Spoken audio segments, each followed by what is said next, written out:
Hi there, I'm Laura Rodriguez. Welcome to Cold Crimes on NBC6, where we explore everything from shocking unsolved murders to decades-old investigations that sometimes lead to closure and resolution. On this show, we highlight some of South Florida's most bizarre and mysterious cases, all in the pursuit of truth for hundreds of families seeking peace and justice. Today's segment will focus on unsolved crimes. Some cases date back to the 1970s and police leads have gone cold. Others are more recent, and just one call to Crime Stoppers could be the missing link to closure. We now begin with a case dating back to 1975. It's a murder out of Fort Lauderdale that's kept detectives guessing for decades. 18-year-old Teresa Fidden vanished without a trace, and her elderly mother is still holding on to hope.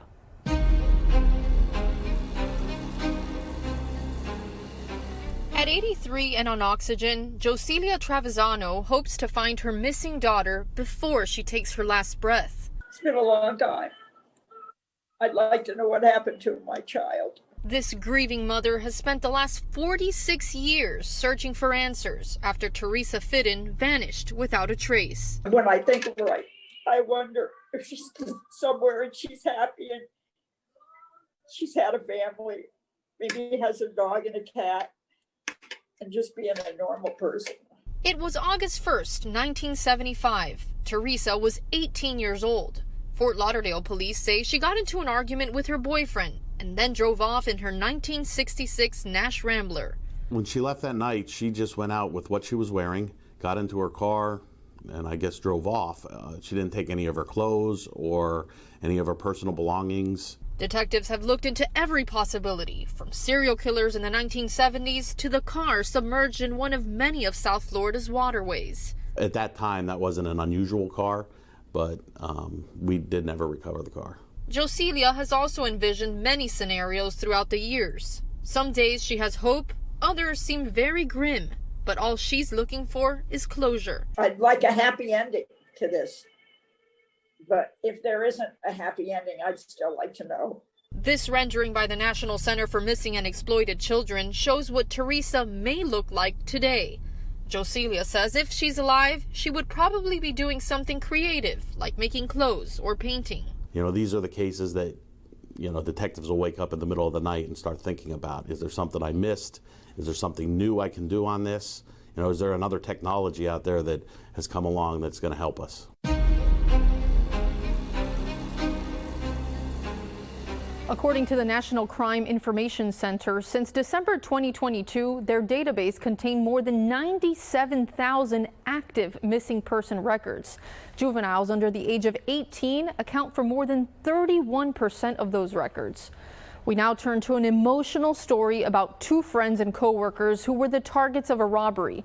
One of them was shot and killed, but the other survived to tell his story. We left, we were walking out back, and they came running out of the bushes. Although it's been nearly 17 years, Bill Talbert remembers the night of June 12, 2005 in detail. Bill and his co-worker, Scott White, had just finished their shift at Bennigan's restaurant in Fort Lauderdale when they were approached by a man in a mask. The first guy asked for my cell phone and my car keys, and so I gave them to him. And then he goes, well, give me your wallet. And I opened up my wallet, and I said, I don't carry any cash. And then he asked Scott for his. Even though they handed over what was asked of them, things took a violent turn. They popped the hood of my trunk, and the guy tried to stuff me inside my trunk. And I didn't want them to find me in the trunk. But as he's pushing on me, I can feel that the gun wasn't real. And then it kind of pissed me off because now I'm scared, you know. And then that's when I turned around and grabbed him and threw him on the ground. After one of the robbers pistol whipped Bill and he fell to the ground, he remembers Scott tackled the thief. Scott tried to hold on to him, and then the guy shot him.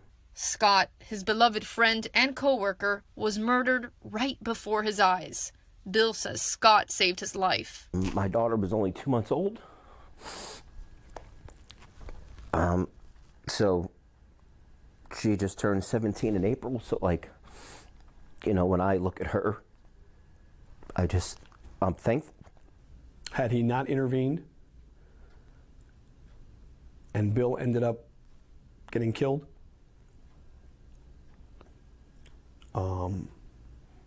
knowing Scott as well, I don't think he would have been able to live with himself.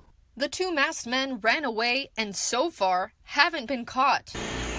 But advancements in DNA technology could change the course of this investigation. The traditional way of collecting DNA wasn't sufficient. In a renewed effort to solve the case, Sergeant Novak brought a shirt that Bill was wearing on the day of the crime over to the Fort Lauderdale Police Department's forensics lab, where they used a relatively new tool called an MVAC to extract more DNA. Well, what this machine does basically is spray down a solution and then vacuums it up at the same time into a filter. That filter then gets sent over to the crime lab and they can extract DNA from that. I absolutely want closure. I would love these guys to be caught. I will sleep better knowing that there's closure for his family. And that, yeah, that they thought that they would get away with it, and they think that over time people will forget, but we don't forget.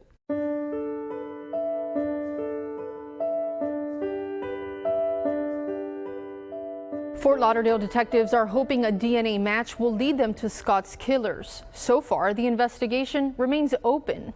And from Fort Lauderdale to South Miami-Dade, in 2008, a University of Miami student was stabbed to death just one day after his 21st birthday.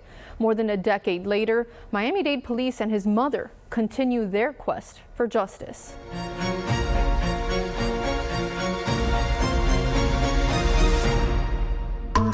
He was very, very outgoing. He loved to be around people. Eddie Pierron celebrated his 21st birthday on July 4th, 2008. But just one day later, he was murdered inside the same home where he hosted his party. Eddie suffered sharp instrument wounds, which was caused by a knife. Surveillance cameras at a nearby CVS store captured the University of Miami student buying beer and wine about 2 hours before he was stabbed to death. Pierron's mother describes the murder as evil and calculating. It was my only child. You know, it's just all of a sudden the whole future that I had envisioned having to do with him, you know, it just disappeared in an instant. According to detectives, Eddie's girlfriend found him dead, covered in a pool of blood in the living room of this home he was renting off of Southwest 62nd Place and 80th Street. She asked neighbors for help, and once police responded, they found a crucial piece of evidence. We noticed that there was bloody shoe impressions throughout the house, which we were able to collect. Crime lab analysis revealed the killer was wearing Puma Voltaic sneakers, similar to what's pictured here. Police say the person ransacked Eddie's home and stole money and a safe. It appears that this was a home invasion robbery, possibly by somebody that Eddie knew. His murderer remains on the run, but detectives and family members have not stopped their search for justice. No reason could be good enough to take away a young man's life and absolutely devastate his parents, his friends.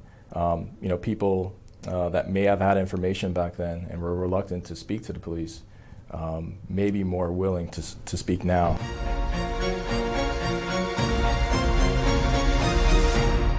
And that's always the hope, that someone watching these reports has that key piece of information that could lead to closure for hundreds of families.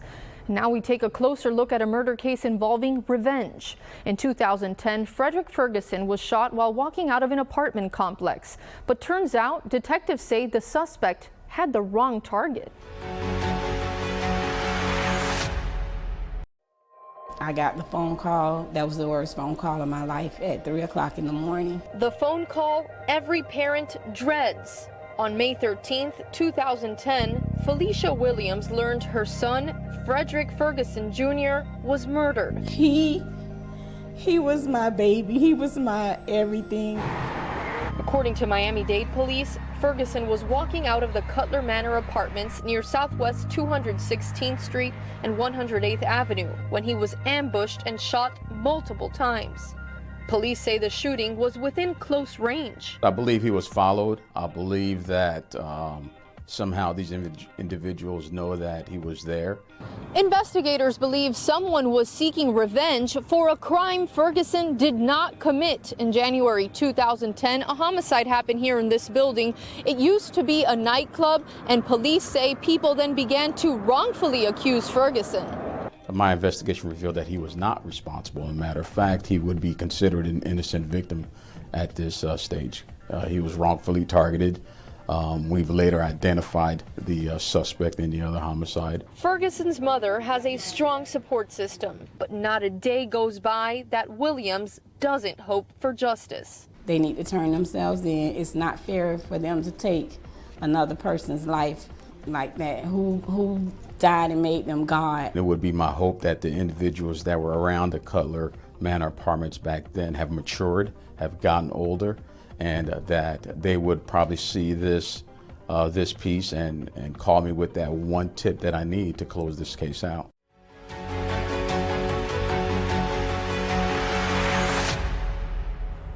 We're going to take a short break, and when we come back, we take a closer look at the gruesome murder of a store clerk on Thanksgiving morning. The suspects had no mercy and took the life of a man who was expecting his first child. Stay with us on this edition of Cold Crimes.